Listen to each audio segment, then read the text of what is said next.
Olá pessoal, sejam muito bem-vindos a mais um Planck Talks. Eu sou o professor André Guadalupe, sou cofundador e diretor aqui do Colégio Planck.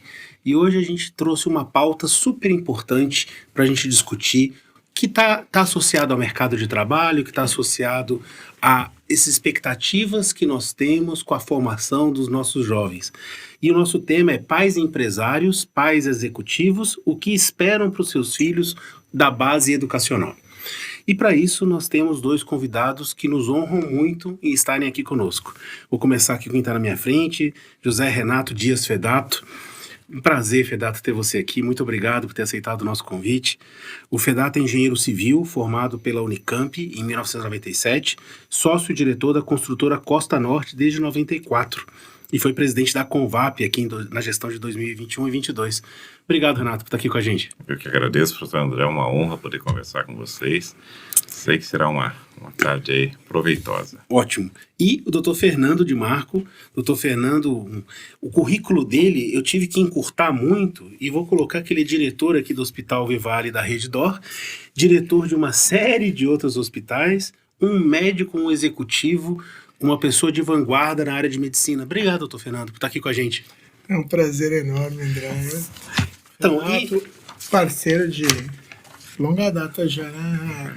Olha só, eu confesso que eu fico muito honrado de ter vocês aqui, porque são dois profissionais que eu admiro muito e que são referências nas áreas que atuam, na área de medicina, na área de empreendedorismo, na área de construção civil, da área da engenharia, e pais de alunos aqui do colégio, e que geramos mais esse vínculo. E aí, gente, pra gente bater um papo aqui, eu queria começar, e aí vocês entram num acordo, quem quer responder primeiro, quais expectativas, vocês como empresários, como executivos, como pessoas super bem-sucedidas nas áreas, quais as expectativas que vocês têm para os jovens? Tem os nossos filhos, nós temos filhos mais ou menos da mesma idade. Como é que vocês enxergam as expectativas de formação desse jovem? Como é que vocês veem o papel da escola e o papel da escolarização nesse processo para que daqui a pouquinho ele chegue no mercado de trabalho? Quer começar, doutor Fernando? Vamos lá. Podemos. Quando eu recebi o roteiro de perguntas, eu me lembrei que quando eu estava na faculdade, para eu estudar inglês, eu não fazia um curso, eu comprava revistas, ia lendo, e eu lia muito a Newsweek. Tá. E eu li a entrevista de um magnata chinês que estava mandando o filho para Yale. E ele aconselhou, ele falou, olha, lá nos Estados Unidos você tem algumas missões. Uma é adquirir habilidades em ciências exatas. A outra é fazer uma grande rede de amigos verdadeiros. E a outra é desenvolver habilidades no esporte. Ali ele estava dizendo o que ele esperava de um ambiente sadio educacional. Que é a base de amigos, que ele suporta nas alegrias e nos ciclos da vida, porque a vida faz ciclos. Perfeito. O esporte, que traz a competitividade sadia e a disciplina. Vou aprender a ganhar, aprender a perder. Isso. E a habilidade, no caso ele citou as ciências exatas, a matemática, mas a habilidade traz naquilo da gente identificar o que é singular no aluno e desenvolver ali, né? Eu posso não ser tão bom em matemática, mas eu sou uma fera em literatura. Então, eu fiquei... Aquilo me marcou, tanto é que eu lembro exatamente do que eu li na entrevista, porque eu falei, isso é importante, isso eu falo para o meu filho, a gente procura, eu procuro garantir isso para ele, é assim que eu enxergo uma escola ideal. Perfeito. Fedato. Legal, acho que a linha é muito relacionada, assim.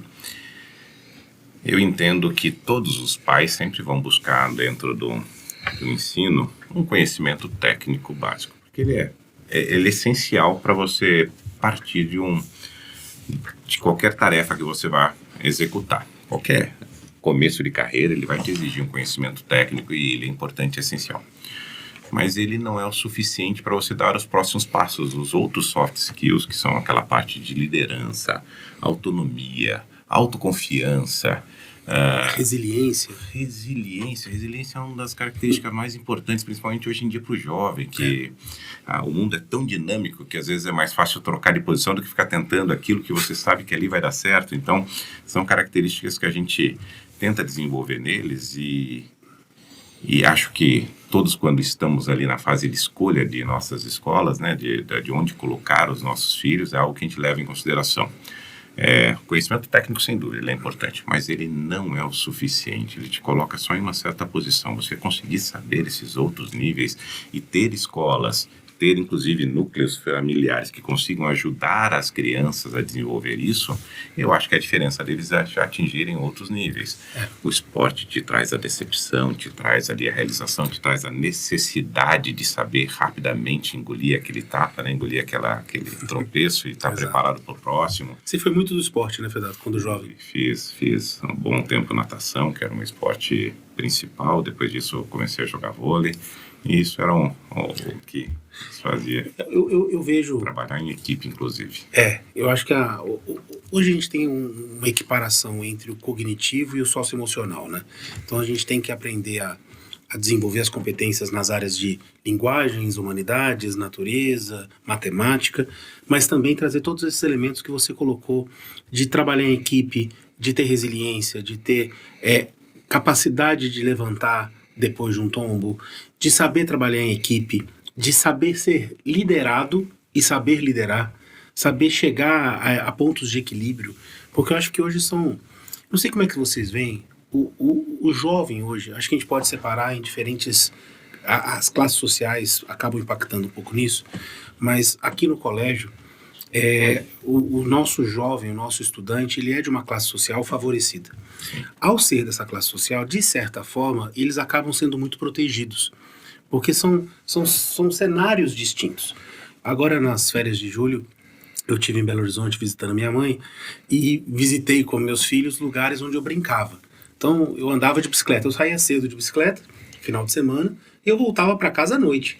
Mas era 40 anos atrás, em uma outra Belo Horizonte, com outro bairro, com outro tipo de trânsito, com outro tipo de violência, com outro tipo de situação urbana, que hoje eu não enxergo tão bem ele sair de bicicleta para andar ali no bairro onde eu morava. Não vai dar muito certo. Mas nós tínhamos outros aprendizados. Eu chegava em casa para jantar, para tomar banho, passava o dia na rua. Não fazendo nada errado, não ficava de bicicleta. Eu ia para Pampulha, saía de Gutierrez e ia para Pampulha de bicicleta. É longe, de carro é longe. Naquela época a gente demorava um tempão só para ir. Hoje a gente protege muito esses jovens. Eles não sabem, às vezes, andar de ônibus, eles não sabem se deslocar sozinhos, eles não sabem algumas coisas em casa, porque eles são protegidos. Perfeito. Trazer essas... Como é que vocês enxergam que é papel dos pais e papel da sociedade ajudar a construir essa casca nesses meninos que, de certa forma, a gente protege muito, não por querendo errar, mas por proteção mesmo. O que a gente pode fazer para deixar essa casca um pouquinho mais grossa? Então, é engraçado que essa é uma percepção universal, né? Que eu sou de Campos do Jordão, uma cidade bem pequenininha, né? E eu vou andar de bicicleta na vila e fico lembrando que eu tinha essa rotina também, né? Eu ficava sozinho e hoje eu vejo, eu chegava em casa para jantar, passava o dia treinando, de manhã ir na escola e eu parecia só pro fim do dia, né? E hoje não, né? Hoje a gente está no WhatsApp controlando onde está, como está, vai buscar, manda buscar. É complicado, né? Cada um tem que dar conta da sua geração também, né? Mas eu acho que o papel um pouco da escola e um pouco o nosso papel como pai é oportunizar momentos para que eles errem em ambientes controlados. Perfeito. Né? Como é que você vê isso, Renato? Perfeito, doutor André, que você comentou. Eu acho que primeiro que a condição de entorno mudou um pouco, né? Hoje os riscos eles são um pouco mais agressivos do que de antigamente. Nossos riscos de antigamente era cair de bicicleta, de repente arrumar uma briga com o grupo do outro bairro. Eram riscos mais controlados. Hoje a gente tem uma violência mais explícita e ela realmente é severa. E temos uns outros atrativos também, queira ou não queira, hoje os videogames, os computadores, os sistemas todos estão tão atrativos para eles continuarem interagindo à distância, que eles de uma certa forma se acomodaram em nós. E a pandemia intensificou isso, né? Acho que colocou isso mais em evidência, né? Mas eu acho que cabe a nós pais também, de uma certa forma, colocá-los nessa condição controlada, ter uma aula. Eu acho que é ótimo estar em ambiente escolar, é importante. Mas eu acho que ele não pode ser o único dentro do desenvolvimento da criança, que senão ela começa a ficar também, a partir de um certo tempo, meio que acomodado e não se obrigar a fazer novas relações. Eu acho que ter, de repente, um esporte fora do grupo de escola é importante. Você aproveitar as férias. Tive essa oportunidade agora recentemente de justamente passar com a família e tirá-los desse meio eletrônico intenso de convívio só com amigos antigos e colocá-los em novas situações de risco de aprendizado. É um papel também do núcleo familiar de fazê-lo. É importante de vez em quando, que eu adoro, de repente deixá-los na casa dos avós, para que lá eles tenham um pouquinho aquilo da nossa infância, que também muda a relação. Que é sempre eles bom. irem para casa de amigos também, acho que são oportunidades em que você tem esse risco controlado, mas a experimentar novos acertos e novos erros, novas rotinas, né? Isso é interessante. E eles surpreendem, viu? Surpreendem. Eles são melhores fora de casa do que em casa. É incrível isso, né? Eu acho que sim. A necessidade permite que eles desenvolvam isso, né? Eu tenho vivido uma experiência esse ano muito rica. Meu filho tem 17 anos, o Renan, e ele está fazendo um summer fora do Brasil. Ele tem o desejo de estudar fora e o Renan é uma pessoa muito responsável, um jovem muito responsável, mas eu tinha um pouco de dúvida como que ele lidaria com a saudade de estar fora de casa, estar longe de casa, longe do pai, da mãe, da irmã, dos amigos. E ele foi fazer um summer um pouquinho mais longo. E ele está me surpreendendo, talvez um medo que nós tivéssemos quando ele foi, hoje já está mais tranquilo. Porque ele lida com as situações, ele cria novas amizades, ele cria oportunidades, ele já cozinha. Talvez uma coisa que em casa eu estimulava no final de semana a cozinhar junto com ele. Agora essa competência ele exerce sozinho lá no alojamento, em vez de comprar comida fora, ele cozinha. Tem o lado também da aventura, do que eu estou fazendo, e se eu for comer eu não tenho tanta história para contar, mas se eu fizer eu vou ter outras histórias. E eles dão conta disso. Mas a gente tem que oportunizar que eles vivam isso, né? Eu acho que esse é um ponto que é importante para quem está nos ouvindo, que a gente deixe esses meninos um pouquinho mais soltos e um pouco mais responsáveis por gerenciar os problemas que eles têm no dia a dia. Muitas vezes aqui no colégio a gente vê pais ou mães de jovens, às vezes até mais jovens, de Fundamental 2, 6º, 7º ano, que ele tem um questionamento na prova. Às vezes o pai faz o questionamento por ele. Olha, questão 5, o professor corrigiu errado. Isso pode acontecer, o professor pode cometer o erro, mas o menino ele pode vir, professor, questão 5 eu fiz isso aqui, o senhor não considerou, eu estou errado ou eu estou certo mesmo, o senhor pode mudar minha nota. O pai às vezes faz por ele, e uma coisa que é um probleminha dele, porque a prova ter vindo errado é um problemão na vida dele, que ele pode resolver, né? E não a gente resolver por ele pequenas situações do dia a dia. Acho que isso é muito importante. Sim, eu brinco sempre com a esposa que nós não podemos tirar a oportunidade deles aprenderem em pequenas coisas. A oportunidade que o Renan está tendo agora em Londres, fazendo esse curso, com certeza vai levar para a vida profissional dele. Isso. Ele vai ganhar certa autoridade para falar sobre temas que, por vezes, não são comuns a todos que estão ali. Exato. Isso dá uma notoriedade para ele, dá uma autoconfiança. Que é isso que nós, como pais, queremos os nossos filhos, né? Que eles tenham uma imagino que confiança. o escudo não esteja lá em Londres, né? Não chega, né? O escudo está sentado aqui Tá no aqui. flank, né? Agora, doutor Fernando, o senhor é um profissional da área de saúde, hoje o senhor gerencia aí equipes enormes, eu faço ideia que sejam milhares de pessoas que estão ali dentro dos hospitais que o senhor dirige. O senhor deu o exemplo da matéria que o senhor leu no Newsweek enquanto estudante. Que conselhos o senhor daria hoje para um jovem que está finalizando o ensino médio, por exemplo, está ali no seu segunda série do médio, terceira série do médio. Porque eu, por exemplo, eu fiz engenharia e eu não tive maturidade enquanto aluno de engenharia para assistir algumas aulas que hoje eu falo, puxa, eu poderia ter assistido essa aula de forma mais intensa. Mas na época ali, no auge dos meus 18, 19 anos, aquela aula, nossa, torcia para acabar e estudava a prova, fazia a prova, pronto, passou. Que era meio que, vou me livrar disso. E hoje eu falo, nossa, aquele professor era espetacular e eu não aproveitei. Talvez algumas coisas só a maturidade nos traz. Mas que conselhos o senhor daria para um jovem? Porque hoje a gente tem, dentro das carreiras, hoje tem muitas opções, mas a medicina, a engenharia e o direito ainda são as 3 áreas mais procuradas pelos nossos alunos. Que conselho que o senhor daria para um aluno que quer fazer medicina, ou engenharia, ou direito, em termos de escolha profissional? Eu li uma frase essa semana aí que o sucesso pode chegar para todos, mas ele precisa te encontrar disciplinado, com autoconhecimento e trabalhando. Ele precisa te encontrar nessa situação. Então, o que eu acho que assim, o que te motiva, o que te inspira, uma visão ampla da situação ampla, e você conhecendo suas fraquezas, suas forças. Eu acho que o aluno que investe no autoconhecimento e no relacionamento interpessoal, ele tem condição de definir aquilo que ele quer. Perfeito. Na área de saúde, quer dizer, questões de resiliência, disciplina, dedicação. Hoje o funil para essas áreas, por exemplo, a medicina que você comentou, o funil ele está muito grande. Então a pessoa tem que estar convicta, ela tem que estar decidida, ela tem que estar inspirada a seguir esse caminho.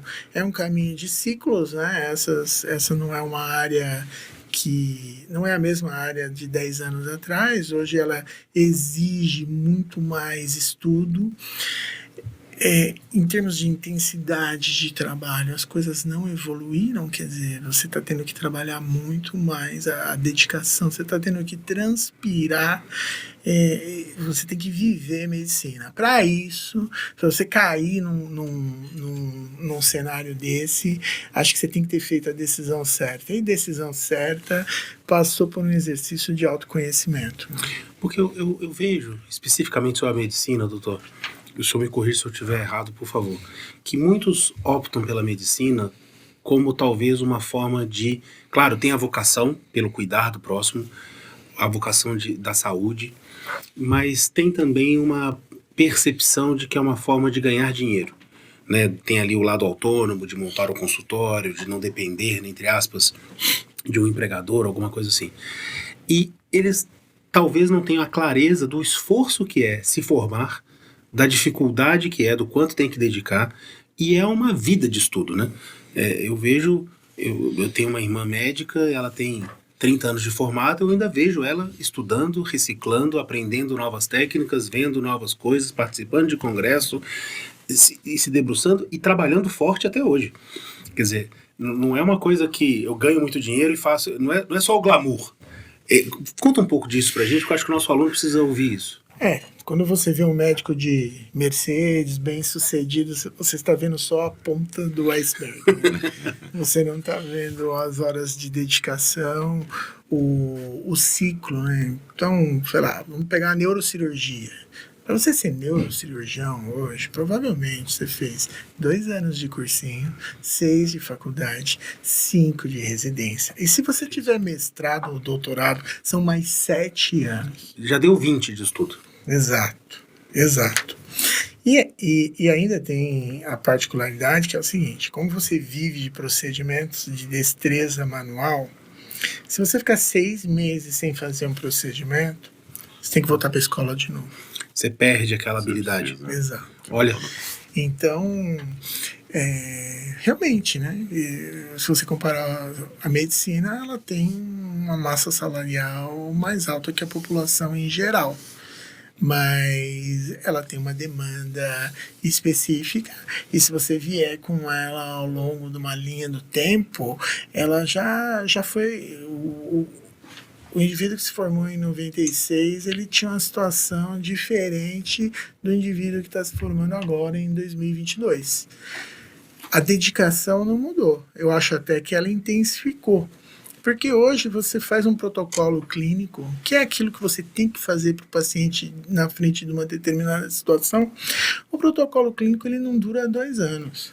Ele tem que ser atualizado constantemente. Então, hoje, médico bem-sucedido e de boa qualidade técnica, ele não consegue ficar uma semana sem dedicação intensa ao estudo. Olha, uma semana. Exato. Importante esse tempo Se que o você- senhor citou aí, não é um ano. Uma você, semana. Se você ficar uma semana sem, você já perdeu O que saiu agora. o up to date. Impressionante isso. E então, o que o senhor me colocou aqui é uma questão de, primeiro, autoconhecimento, de entender o que quer, e aí são vários fatores que podem levar a esse autoconhecimento, e entender que é uma dedicação realmente muito intensa.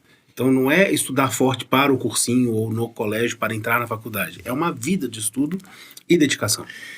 Nunca vai acontecer de você falar, agora tá tranquilo. Não acontece. Você tem sempre o próximo desafio. E você imagina que assim, é um funil para faculdade e depois vem outro funil para você cair numa boa especialização, Que é a na residência. Tá. É outra prova. Tem prova teórica, prova prática, prova comportamental. Perfeito. E depois, quando você encerra a residência, muitas sociedades ainda exigem prova para você tirar título de especialista. Mas, vamos entrar aqui numa seara, não sei se eu vou colocar o senhor pisando em ovos, mas vou fazer essa pergunta. Hoje eu vejo muitos cursos particulares de medicina, né? Perfeito, Aumentou. Perfeito. E como toda área, não é prerrogativa da medicina, devem ter bons profissionais sendo formados e profissionais mais ou menos. Hoje está tendo uma oferta muito grande de profissionais não tão bem qualificados, que não conseguem desenvolver aquilo que eles gostariam por uma formação não boa? Esse é um assunto bem controverso, porque quando houve uma política do governo de expansão dos cursos de medicina, muitos cursos foram abertos sem ter total a infraestrutura e o corpo docente qualificado. Entendi. Então, nós estamos tendo esse problema até aqui na nossa região. Eu fiz uma conta que o número de médicos do Vale do Paraíba ele vai dobrar a cada 4 anos. Dobrar? Se todos os formados fixarem residência Olha só. na região. Ele dobra. Só que não existe formação, não existe residência para absorver todo esse pessoal. E em toda a faculdade, na melhor e na pior, dos formandos, existe aquele percentual de pessoas que, na hora do autoconhecimento, erraram. Perfeito. Entendeu? Que não era a vocação dele, Exatamente. a medicina. Exatamente. E aí você tem diferente de profissionais diferentes. Essa população médica, ela vai crescer exponencialmente.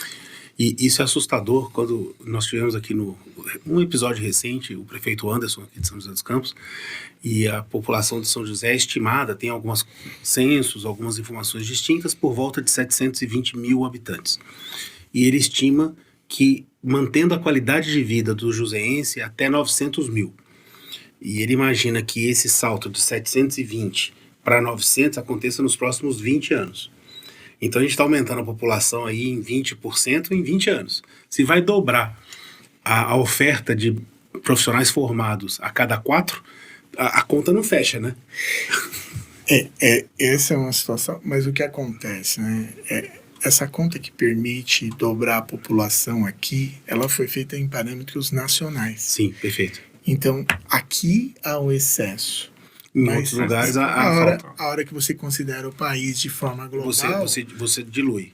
Então, muitas vezes, buscar fazer a medicina na região esteja também em mente, vou mudar de área, de local para atuar na medicina. O programa completo, ele contemplaria uma estratégia de eu levar o médico formado para a região carente. Então, isso está meio torto, porque hoje eles montam hospitais em situação... hoje eles montam faculdades em locais carentes, mas não conseguem dar a infra. Perfeito. E você pega um lugar como o Vale do Paraíba, que é uma região rica, é uma região desenvolvida, você forma um excesso de profissionais e você não cria estratégia para levar o profissional daqui para lugares desassistidos. Perfeito. Então, isso precisa ser ampliado. Então, criar as faculdades, ok. Criar programas de formação é uma obrigação, porque senão você não atende a demanda de formados. Perfeito. E depois, para complementar, planos de carreira, condições econômicas que estimulem a migração dos profissionais para áreas desassistidas. Hoje, essa última etapa, a última e a penúltima, o programa de residência também não acompanhou, mas essa última etapa ela não foi contemplada. Perfeito. E hoje a medicina, os alunos, essa formação de profissionais, qual a área que está sendo mais procurada pelos... Tem dados sobre isso, assim? Qual é a área que os médicos mais querem atuar? As 4 grandes áreas é a clínica médica, pediatria, gineco e cirurgia geral. São as 4 grandes áreas. Perfeito. Agora, pensando em questões financeiras... radiologia, ortopedia, otorrino e oftalmologia. E a parte de neurocirurgia é uma especialização, neuro? A neuro hoje, ela está ficando muito fragmentada porque é difícil você estar num local que lhe permita fazer toda a gama de procedimentos. Entendi. Então, o que está acontecendo? Eu, como neurocirurgião, estou me especializando em coluna, cirurgia de coluna. Já não faço cirurgias de crânio. Entendi. Então, e o que acontece? Quando você trabalha com coisa muito complexa, se você não está em grandes centros, você não consegue fazer. Se você não consegue fazer, você já não consegue entrar numa cirurgia sozinho. Perfeito. Então, essa é uma preocupação adicional. Então, você pega grandes cirurgiões, vamos pegar aqui em São José, grandes cirurgiões, não existe um cirurgião aqui que consegue fazer tudo. Entendi. Por prudência, por pertinência técnica, você entra numa neurocirurgia, aquilo são anos. São anos para você poder fazer uma clipagem de aneurisma, uma exérese de um tumor cerebral, aquilo são anos. E aí você conta nos dedos os indivíduos que hoje conseguem, que estão capazes, que se mantiveram especializados, atualizados. Semanalmente. Porque a gente estava conversando um pouquinho aqui nos bastidores, né, Fedato, sobre o desafio desses jovens de escolher uma carreira hoje, uma especialização. A carreira já é difícil e eu vejo alunos que estão, às vezes, finalizando o 9º ano, primeira série, não, eu quero ser ortopedista. Então ele já pensa na especialização.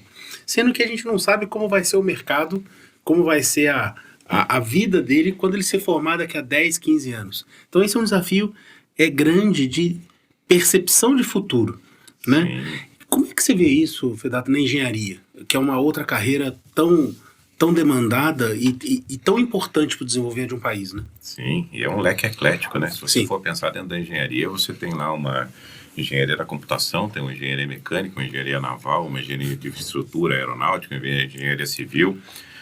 A decisão realmente não é simples, mas, como a gente brinca, os alunos em si que têm a facilidade com a parte de exatas, com a parte de matemática, a parte física e coisa assim, eles já tendem a gostar da engenharia. E boa parte das faculdades também ela tem uma permissão você entra dentro de uma engenharia, seja uma engenharia civil, uma engenharia elétrica, e durante o primeiro ano fazer a escolha de sua especialização. Tá. A alteração de engenharia para a especialização Ele faz um geral, pouco depois. Consegue dentro da universidade fazer essa mudança. Isso é uma grande vantagem. E assim, eu acho que um ponto importantíssimo é logo nessa fase de decisão, os pais, a família e os próprios colégios darem um pouquinho o gostinho de suas atualizações, das suas realizações. Eu faço o possível para que não só o meu filho, mas também aos amigos e a quem a gente tem a oportunidade de levar na realidade do que é uma empresa de construção civil, que era de engenharia civil, como ele pode se especializar, e dentro da engenharia civil, quais são as linhas que ele pode seguir. Ele pode seguir a engenharia civil de planejamento, ele pode seguir a engenharia civil de projetos, especialização em cálculos mais profundos, ele pode seguir a gerência de projetos apenas, ele pode seguir a administrativa, em que vai tomar conta das incorporações ou das linhas mais de retaguarda de uma construtora. Legal. Enfim, tem uma amplitude de especializações de serviços que podem ser feitos depois. Não que um não obrigue você a conhecer um pouco do outro. O perfeito é o cara que conhece um pouquinho de tudo e se especializa numa área predeterminada, na área que ele vai realmente atuar. Mas uma coisa que eu coloquei também, que eu percebi na conversa do Dr. Fernando, que foi muito proveitosa, fiquei aqui prestando muita atenção, interessantíssima inclusive, é que a especialização é uma obrigação. Você ter o seu contínuo aprendizado não é mais uma chance de se tornar diferencial. É a única forma de você ter de continuar sendo sobrevivente dentro dessa disputa. Teoricamente, todo mundo que continua seguindo com empresas tradicionais, normalmente elas estão ficando para trás no automático. Então, Perfeito. A engenharia civil segue muito, talvez não essa necessidade de um up-to-date tão semanal, mas quem não se especializar, manter aquele semestre especializado, pode ter certeza que em pouco tempo ele está desatualizado. Eu acho que eu, como professor, os meninos me perguntam muito, né, sobre cursos, sobre carreira, que conselhos eu dou, e eu tento, de uma forma geral, claro que a gente conhecendo o aluno, a gente consegue aconselhar melhor, mas de uma forma bem ampla, eu falo assim, busque uma boa universidade. Mesmo que você não tenha certeza absoluta do curso, você não descobriu ainda a sua vocação, o seu propósito, que são muito jovens, né? Vão viver 100 anos e estão fazendo a escolha com 17. Mas busque uma boa universidade para conviver com boas pessoas, para conviver com bons profissionais, com bons professores, com um bom ambiente. Porque mesmo que não seja exatamente aquela área, ali vai te oportunizar ter pessoas que sonham grande, pessoas que querem fazer coisas legais, professores que vão olhar para você com uma perspectiva de te dar oportunidade. Então, evite o atalho, evite a universidade mais simples, evite o vestibular mais fácil, não porque ele é fácil, às vezes é o que você quer mesmo, aquele curso tá ok, mas muitas vezes o aluno enxerga aquilo como um atalho, vou resolver minha dor agora.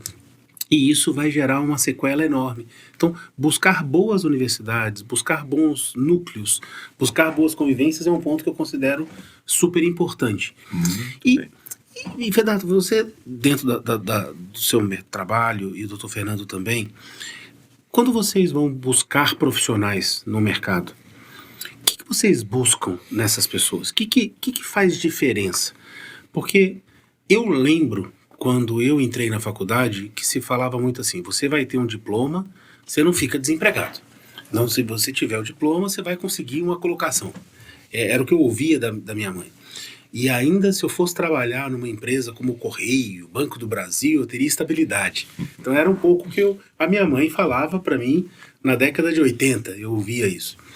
E hoje a gente percebe que essa estabilidade não é tão buscada mais, né? Os meninos, eles querem alçar voos e querem conquistar coisas grandiosas. Mas o que você busca hoje num profissional que bate lá na sua porta, ou que bate lá no hospital e fala assim, poxa, eu queria trabalhar aqui, queria me dedicar aqui. Qual que é o filtro de vocês? Legal. Bom, acho que o início sempre fica por um conhecimento técnico básico necessário. Boa formação. Necessário. Uma formação, conhecimento técnico comprovado mínimo. Isso é o principal. Porque sem isso não tem condições de ir para os próximos passos. Mas isso não é o suficiente nem de perto. Eu acho que se busca muito equilíbrio mental das pessoas. Você ter, dentro das suas avaliações, conseguir perceber aqueles candidatos que têm um equilíbrio mental, um discernimento fácil, uma interpretação rápida dos assuntos. É uma das principais buscas. Segunda coisa, nós temos que perceber perseverança, resiliência no candidato. Isso é essencial. Se você não tiver hoje um jovem, principalmente nos candidatos de hoje, que muitas vezes deixam a coisa, a peteca cair já logo na primeira dificuldade. E segundo, iniciativa. A liderança vem da iniciativa. As pessoas que não têm líder, se você está procurando alguém para se tornar líder dentro de um grupo, você tem que já buscar a iniciativa deles dentro das entrevistas.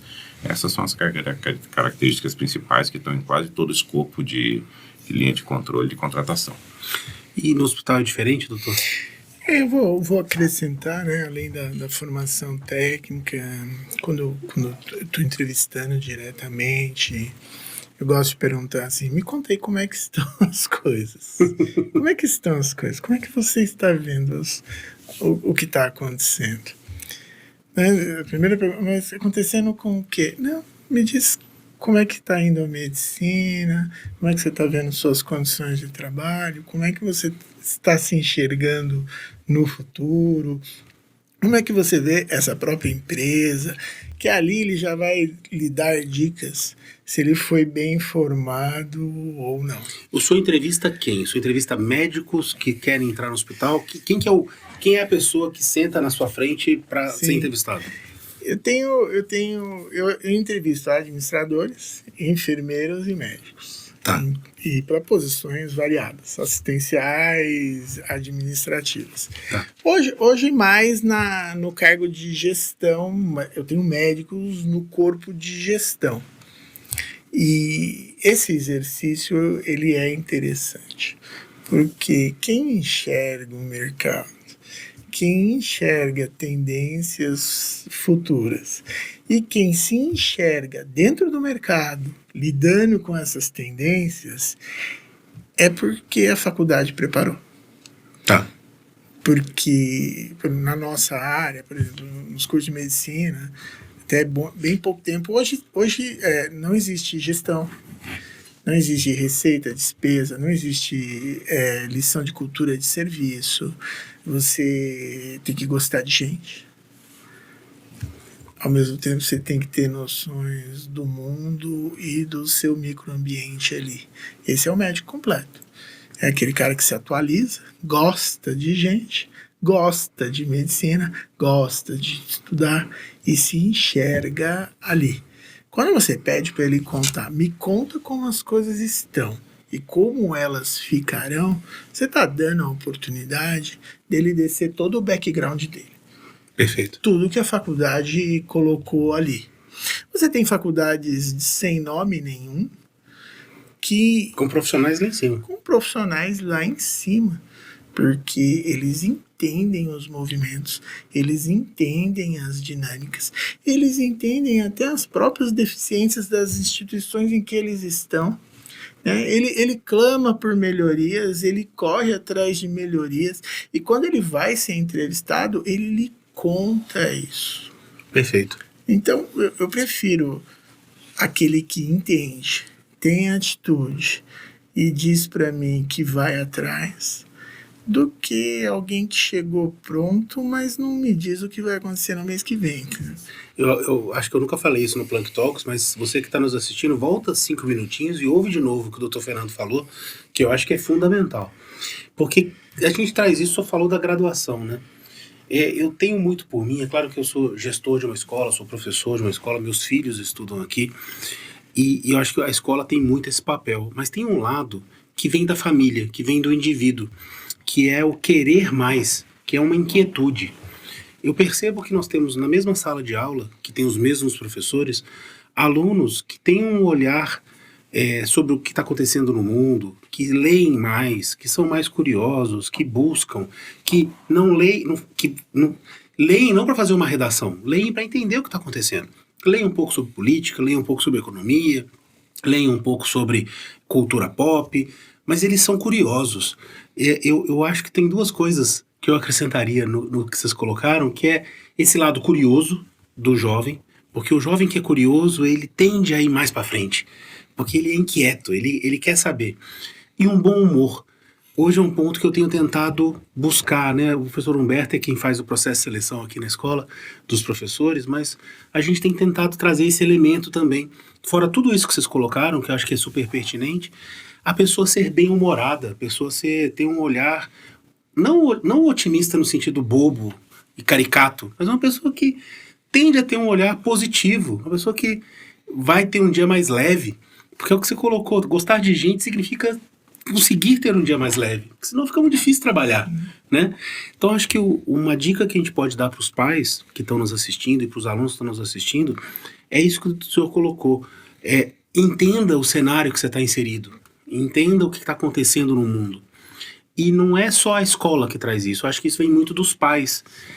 Como é que vocês enxergam que os pais, e nós somos pais, mães, podem corroborar com essa curiosidade dos jovens? Podem fazer, bichão, acorda, vai, entenda isso, porque isso vai fazer diferença. E se você criou esse hábito agora, na faculdade você vai continuar. E você vai conseguir ser aprovado na entrevista do Dr. Fernando. É mais ou menos isso. Como é que vocês enxergam como pai que a gente traz essa diferença para os jovens?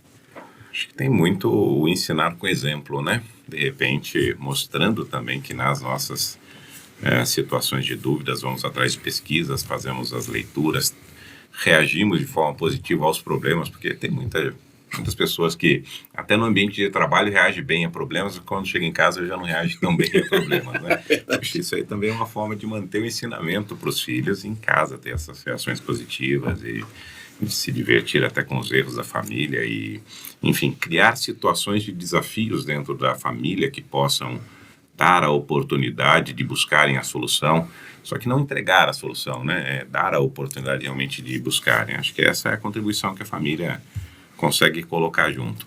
E uma coisa, só retornando também, professor André, que foi muito interessante que você comentou, que as universidades, a escolha de uma boa universidade também tem uma relação muito forte com isso, porque as universidades bacanas, eu acho que o doutor Fernando, o professor André devem ter vivido isso também. Nós tivemos um aprendizado acadêmico muito legal, mas teve um outro trabalho que o material humano da universidade te proporciona, que é o conhecimento do corredor, que é o network que você faz, que é a linha de amizade que você mantém até hoje, que por muitas vezes te ajuda a ter esse conhecimento, a esse gostar das pessoas, até esse bom humor, essa convivência, que aí vem junto também a preocupação, retornando na ideia de uma escolha de uma faculdade correta. Isso é importantíssimo. Porque eu enxergo que, assim, porque vocês são dois profissionais muito bem sucedidos nas áreas que escolheram atuar. Sim. E eu tenho uma verdade para mim que às vezes eu vivo no colégio. Aqui no colégio eu tomo decisões o dia inteiro, eu tenho um time que eu respeito e que também me respeita. E é o ponto que você colocou, Renato, às vezes a gente chega em casa sem paciência. Porque a gente está acostumado no nosso mercado, no nosso local de trabalho, a ter um tipo de feedback das pessoas que estão conosco. E aí, você é respeitado, você é admirado no seu local de trabalho. E quando você chega em casa, você quer continuar sendo o profissional que você é na sua ocupação. E em casa você é só o pai, só o marido, só o filho, só o irmão. Você não é mais o executivo ou o empresário que durante o dia, de certa forma, é muito respeitado. Ali você é mais um. Entende o que eu estou colocando? Sim. E às vezes esse ser mais um é difícil da gente chavear. E aí, às vezes, chega a falta de tolerância com as questões dos filhos. Porque aí a gente não tem a mesma paciência que tem no trabalho com os filhos. E acho que esse é um ponto importante da gente trazer como reflexão do quanto é importante para o sucesso desses jovens a nossa paciência com eles, a nossa dedicação a eles. Eu acho que vocês são dois exemplos que eu sei que se dedicam muito, que investem muito tempo com os filhos. Mas muitos profissionais que são muito bem-sucedidos nem sempre dedicam o tempo aos filhos com a mesma qualidade.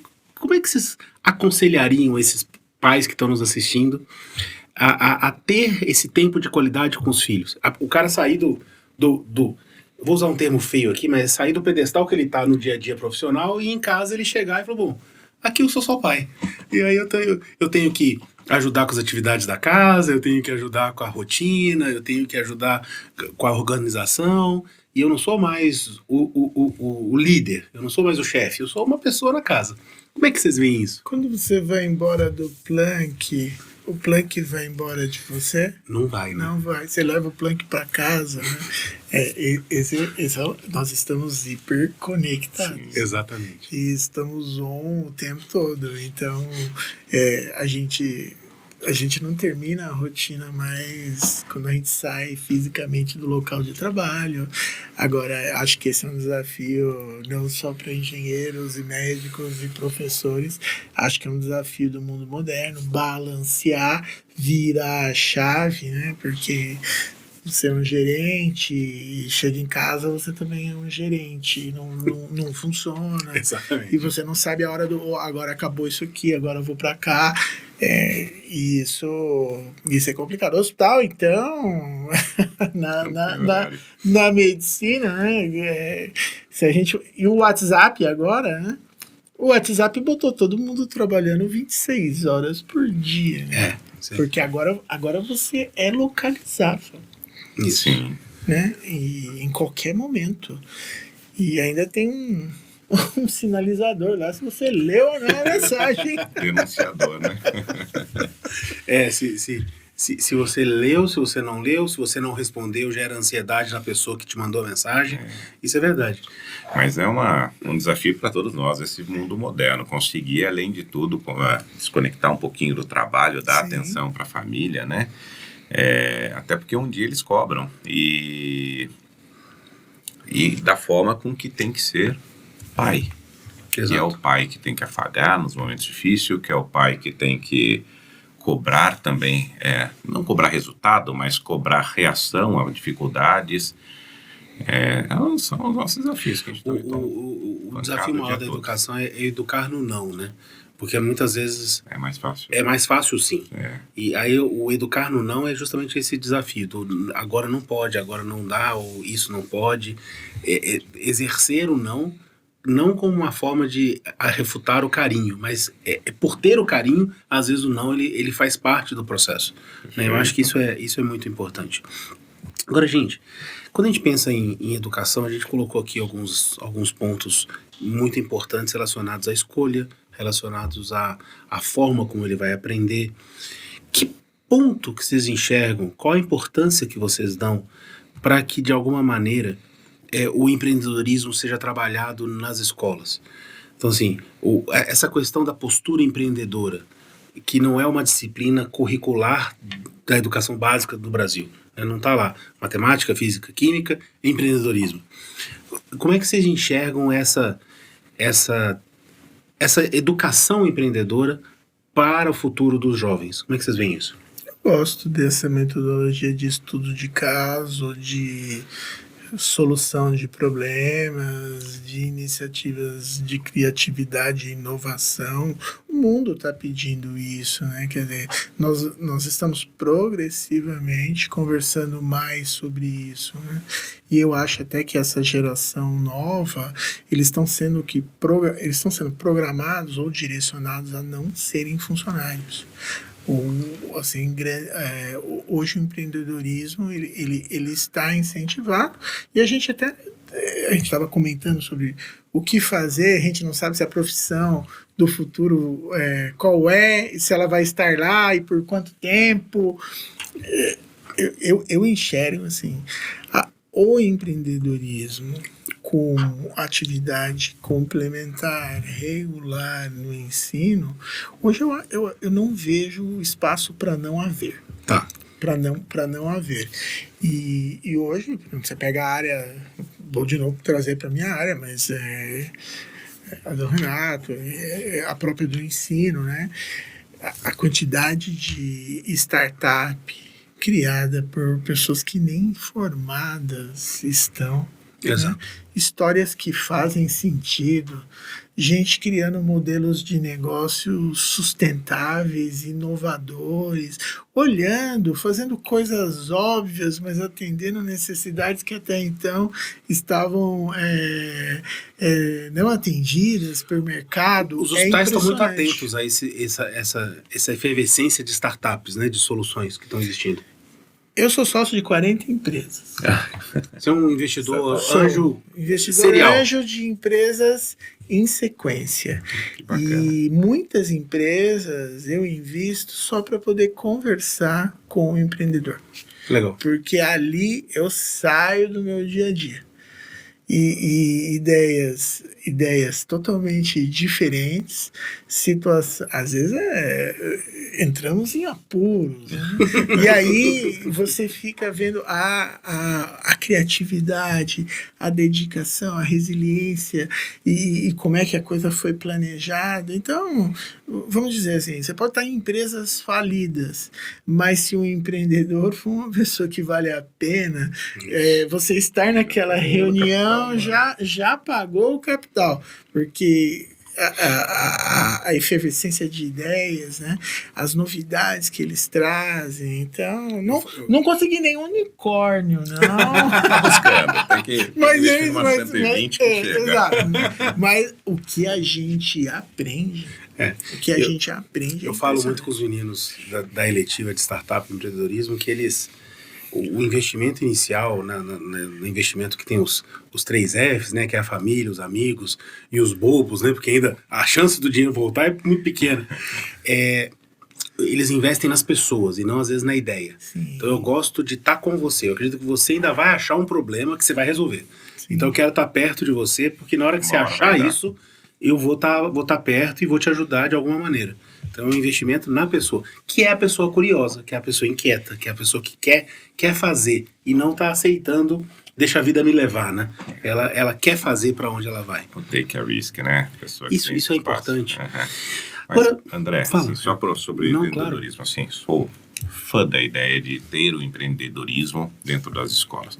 Não é só a ideia para formar empreendedores, que não são todos esses garotos, essas crianças que estão aí se dedicando, que vão se transformar, mas eles terem a mentalidade empreendedora vai fazer a vida deles ser muito melhor em qualquer posição que ele esteja, seja à frente de uma empresa ou seja trabalhando dentro de uma corporação, que ele vai ter muito mais valor dentro disso. É um approach, né? É a forma como ele vai enfrentar as coisas. A forma com que ele vai se colocar até dentro, em frente aos problemas, em frente aos novos projetos da empresa, isso vai ter valor com certeza. Perfeito. Então, eu tive a oportunidade de conhecer o projeto de vocês ali, antes mesmo de ter as crianças, e ali eu tive a certeza, é o local que eu tenho que estar, é o local que as minhas crianças precisam estar, porque é muito mais do que o conhecimento técnico.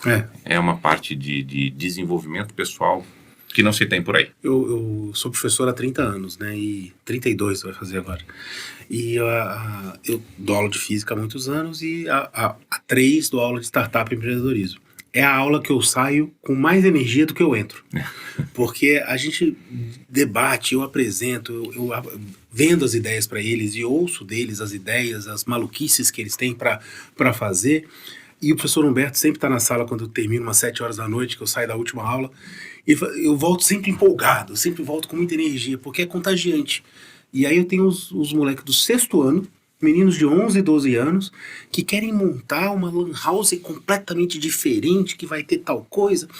Às vezes a ideia não é executável, mas o ver ele brilhar o olho, ele projetar uma ideia, ele construir uma matriz SWOT, ele montar um canvas, e ele debater, falar, não, essa ideia sua não é boa não, a minha é melhor. Eu ouvi, chegar num consenso e depois ir lá na frente falar, eu me sinto muito feliz. Eu volto da minha aula de startup sempre com muita energia. E o Humberto falou assim, acabou a aula. Eu falei, acabou. Foi muito legal. Eu ficaria mais tempo. E às vezes os meninos falam assim, professor, meu pai tá me esperando, a gente precisa ir. E às vezes eles precisam avisar que acabou. É muito bacana. E sabe que, só interrompendo, não, imagina. Eu fiz um curso pré-pandemia e que o professor chegou e falou assim, olha, eu tenho um cenário aqui e isso eles estavam filmando a sala. Tá. O professor filmava a sala, foi na FIA. Aí ele chegou e falou, olha, tá tendo uma pandemia, um vírus estourou no laboratório, a história era bem essa mesmo, é pré-pandemia. Olha. Um vírus estourou no laboratório, ele está disseminando e está contaminando a população no mundo. O que nós vamos fazer? Tá morrendo gente pra caramba e o cenário é horroroso. Aí ele filmou. Aí todo mundo meio quieto e tal. Aí ele fala assim, bom, então outro cenário. existe uma vacina, vamos capitalizar, transformar isso num modelo de negócio que transforma a vida da pessoa. E aí, então, é o mindset diante da situação. Aí ele filmava e a face dos alunos era outra, diante da mesma situação. Ele só falou, ó, aqui uma tragédia, aqui uma oportunidade, a mesma situação vista de dois ângulos, e isso, aí ele falou, olha, é disso que nós estamos falando contra o empreendedor, com relação ao empreendedorismo. É como que você olha. Isso é uma ameaça, Uma oportunidade. uma oportunidade. E o jeito que você escolheu usar é aquilo que vai guiar as suas ações. E os dois sempre andam muito junto. Todas as ameaças te dão alguma oportunidade. Exato. Parece aquela parábola do vendedor de sapato, né, que vai para uma cidade e liga pro dono da indústria e fala assim, olha, aqui não vai dar para vender sapato, ninguém usa. Aí o outro vendedor liga e fala assim, nossa, chefe, maravilhoso, aqui ninguém tem sapato, nós vamos vender pra caramba. Então são as duas formas de enxergar o problema, né? É isso. Só que isso também é um treino, né? Porque a capacidade está até ali, mas o empreendedor, ele treina enxergar a oportunidade. Que é muito o que você colocou, né, Fedato? Que não é necessariamente para empreender, mas ter uma postura empreendedora diante dos problemas da vida. Sim. Seja trabalhando numa empresa, seja desenvolvendo como autônomo, seja como uma pessoa que vendeu uma ideia e tem agora um monte de pessoas trabalhando com ele. É sempre uma forma de enxergar. Isso é importante também até na cultura, assim, entender que as empresas em si precisam da sua dinâmica de contratação, de descobrimento, de desenvolvimento, de lucro, de entrega. De resultado para que tudo aquilo continue existindo. Exato. Porque durante muito tempo eu acho que a sociedade começou a formar funcionários, CLTs. E daí, a partir de certo tempo, esses caras precisavam ser tomados contas como bebês. Eles precisavam ser pegos na casa deles, eles precisavam ser levados ao trabalho, eles precisavam receber o lanche da tarde, o lanche da manhã, o almoço, o lanche da tarde. Hoje, essa cultura empreendedora que entende que tudo isso tem que funcionar com um incentivo final, que é também o resultado, vai ser importante para o desenvolvimento das próximas empresas. E eu acho que também foi um assunto que a gente já abordou algumas vezes aqui no Plank Talks, quando a gente fala de empreendedorismo, quando a gente fala até da questão de escolha de carreira, do estudar fora, que é um pouco a cultura no Brasil do empresário, do empreendedor, que quando ele começa a ganhar dinheiro tem algum problema. É uma cultura do anti-lucro ou do anti-empresário, né? Que não existe nos Estados Unidos, por exemplo, que lá se você conseguiu algo, puxa, mérito, você está ajudando a sociedade, parabéns e bora para frente, e parece que aqui na hora que aponta, opa, deve ter feito alguma coisa errada, como é que conseguiu isso? Então existe uma cultura ainda no Brasil que acho que aos pouquinhos está sendo quebrada de valorização do empreendedor, que é o que move a economia, né? É o que garante isso. A gente está chegando perto do nosso final e eu queria trazer uma pergunta que eu vivencio muito com os nossos estudantes, que é um pouco o jovem querer imitar a profissão do pai. Então, eu vi com o meu filho, por exemplo, o Renan. Durante um tempo ele queria ser engenheiro, mas porque eu sou engenheiro.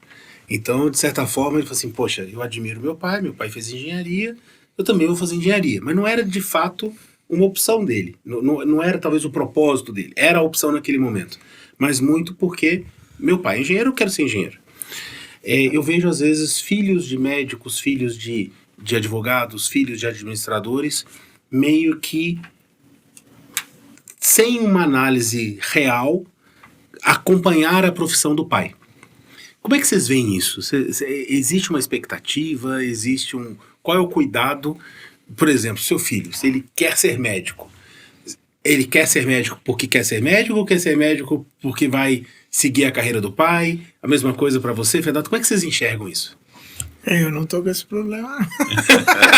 Ele não quer ser médico? Não. Eu não tô com esse problema, mas eu acho que esse momento de escolha, ele tem que ser algo participativo, colegiado, mas no final específico do indivíduo. Na minha escolha, nós tivemos muitas conversas, eu, meu pai, minha mãe. Seu pai era médico? Não. Meu pai era comerciante, mas ele conversou bem comigo sobre o que é que eu estava fazendo e o porquê. Então, eu acho que quem tem esse suporte, né? Então, O diálogo é muito importante. o diálogo com professores, com familiares, essa não é uma decisão que não vai com você ao longo da sua vida, ela vai. Então, você tem 17, está escolhendo o que fazer e vai viver sem, porque provavelmente do jeito que a gente está indo, né? A expectativa de vida está pulando. Então, a chance de você. Duas são as certezas, né? Que você vai ter que criar a sua aposentadoria. Você não vai se aposentar com o governo. E outra é de que provavelmente você tem que se organizar para viver junto com aquilo que você criou ao longo da vida. Então, nessa escolha, calma, prudência, conversa. Não é uma escolha inercial, né? Não, acho que sem pais ou professores, ou pais e professores, essa escolha não pode ser feita. Perfeito. Sozinho. Perfeito. Pelo indivíduo. Eu entendo dessa forma. Na ausência dos pais, na minha cabeça, são os professores que têm que dar o apoio. Perfeito. Então, se seu pai não está disponível, mãe, você não tem essa estrutura familiar, acho que são os professores que têm que Perfeito. participar dessa escolha. Fedato, como é que você vê isso? Eu acho que é um pouco natural, de repente, os filhos escolherem caminhos semelhantes com o do pai, até porque eu imagino na minha família, meu pai era engenheiro civil, meus tios, boa parte engenheiros. Os jantares ou os almoços de família eram todos falando sobre engenharia. O mindset era todo focado no ensino, no raciocínio lógico. Aconteceu, os meus irmãos também, 3 são engenheiros. Dos cunhados, eu tenho 2 cunhados também na área, um arquiteto, outro engenheiro de infraestrutura aeronáutica também. Legal. Só uma irmã que foi fazer farmácia, mas depois veio trabalhar conosco na construtora também. Voltou para o bom caminho. Mais ou menos.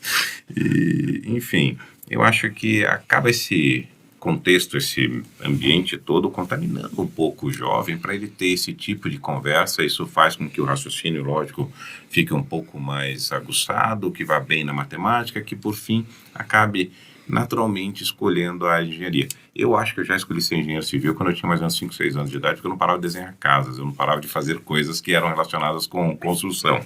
Legal. Então, dali eu já tive a certeza, o único talvez que tivesse pouco mais de certeza na família que ia ser engenheiro civil, aos 11, 12 anos de idade já achava que tinha certeza, depois acabei confirmando essa escolha.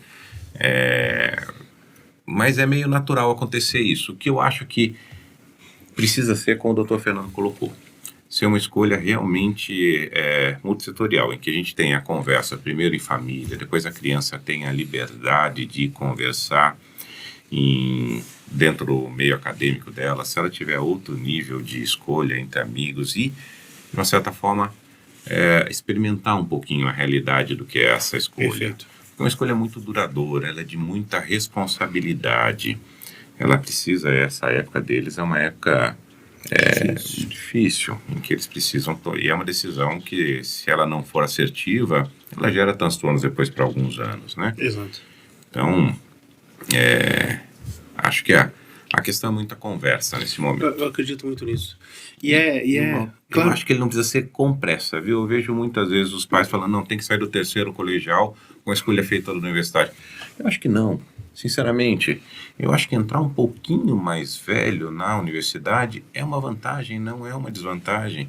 Você entrar um pouquinho mais maduro, para a faixa de 19 anos, não considero esse 1 ano, se necessário, uma perda de tempo. Acho que uma escolha bem feita é mais E principalmente porque, neurologicamente, a gente está falando da adolescência até seus 24 anos, 25 anos. Então, às vezes, ele vai se formar adolescente, né? Então, talvez esse que muitas vezes na Europa está acontecendo, né? Ele acaba o ensino médio, ele vai fazer mais 1 ano, onde ele vai ali ter noção sobre carreiras, sobre oportunidades, e ali é mais um momento de amadurecer para poder fazer uma escolha mais certa.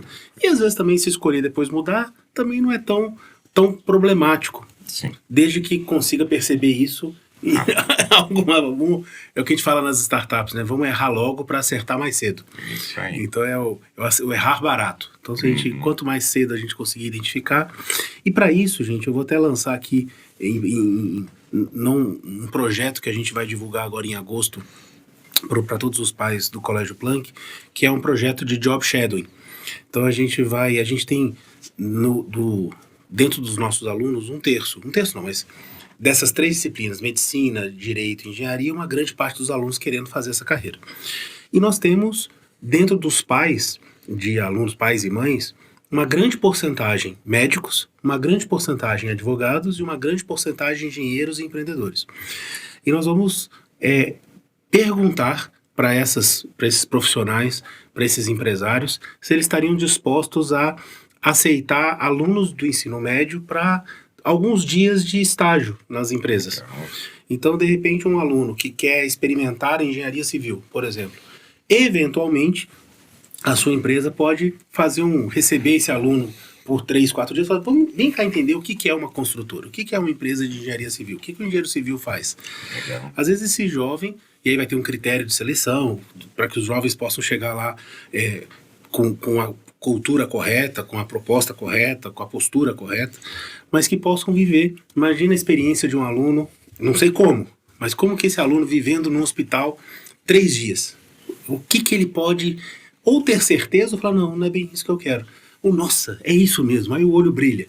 Ou ir para uma empresa, ou ir para um escritório de advocacia, ir para uma agência de publicidade, ir para um comércio, ir para uma loja. Eu acho que esse é um projeto que a gente quer implementar ainda esse ano, de job shadowing, que é o aluno ter a oportunidade de fazer 2, 3 dias, 2, 3 tardes, às vezes até um pouco mais, mas de viver e experimentar carreiras. Então já fica aqui o convite a vocês, de repente vocês conseguem acolher alguns alunos nossos que têm esse interesse, e inclusive alunos que querem ser professores. Isso é uma coisa muito legal. Tem alguns alunos que falam assim, não, eu quero dar aula, eu quero ser professor de matemática, eu quero ser professor de história. Então vem viver um dia aqui a sala dos professores, vem aqui elaborar como é que seria uma prova, vem dar uma aula para o ensino fundamental, vem dar um plantão de dúvidas, vem ver se é realmente isso que você quer ser quando você se formar, né? Então, eu acho que esse é um projeto bacana que o colégio vai implementar, contando com a parceria das famílias. Então, se somos 800 alunos, somos 800 famílias. Quem sabe ali, e nós temos 300 alunos no ensino médio, nem todos vão querer fazer esses exames. Eu faria muito, e eu faria vários, para experimentar várias áreas, né? Às vezes o aluno quer ser arquiteto, vai trabalhar no escritório de arquitetura para ver se é exatamente isso que você quer, né? Vai à área jurídica. Então, nós temos pais que são advogados, falam, nossa, na hora, eu levo ele um dia no fórum para entender o que é a dinâmica de um fórum, o que é a dinâmica de um escritório de advocacia. Então fica aqui um projeto que a gente vai lançar em agosto para divulgar, onde os pais vão receber essa explicação do que seria, e aí os pais interessados vão nos dar um retorno e a gente vai organizar isso. Acho que é mais uma oportunidade do colégio ofertar para os seus alunos experiências reais de vida. Porque senão a gente forma esses meninos muito numa bolha, né? Sim. Então vai lá viver. Vai lá ver como é que é o ambiente. E sempre controlado, sempre protegido, mas mais perto da realidade. Interessantíssimo, acho uma oportunidade. Eu, como pai de aluno, adoro a ideia da criança que está lá. E aí dá para fazer os intercâmbios. Gostaria que meu filho fosse e vou receber alguém. Exatamente a ideia. Exatamente. Gente, eu agradeço demais o tempo de vocês, a disponibilidade de estar aqui com a gente no Planck Talks. Eu sei, a agenda de vocês é extremamente concorrida. Valorizo muito, muito obrigado. Acho que todos agradecemos muito pela presença de vocês. Você que está nos assistindo, que ouviu um pouco sobre essas expectativas, sobre esse mercado de trabalho, volta lá naqueles minutinhos. Acho que a nossa fala toda foi muito boa, vale assistir o programa inteiro de novo, mas volta lá naqueles minutinhos do Dr. Fernando sobre como que é o processo de entrevista dele. Ali, se você for atento, você vai perceber como que você deve, desde o ensino fundamental, já mudar a sua forma de ver o mundo, já mudar a sua forma de investir o seu tempo. Não estou dizendo para deixar de brincar, não estou deixando para deixar de jogar videogame, para nada disso. Mas enxerga que se enxergar dentro de um cenário, entender aonde você está e como que você quer atuar nisso é absolutamente fundamental. Gente, muito obrigado a vocês dois. Para você que está aqui, compartilha o link, deixa a sua dúvida, manda esse programa para alguém que você acha que precisa assistir e a gente, na semana que vem, tem um novo episódio. Muito obrigado e até a próxima. Obrigado, gente. Agradeço, Obrigado. muito bom. Ótimo Valeu. conversa. Valeu.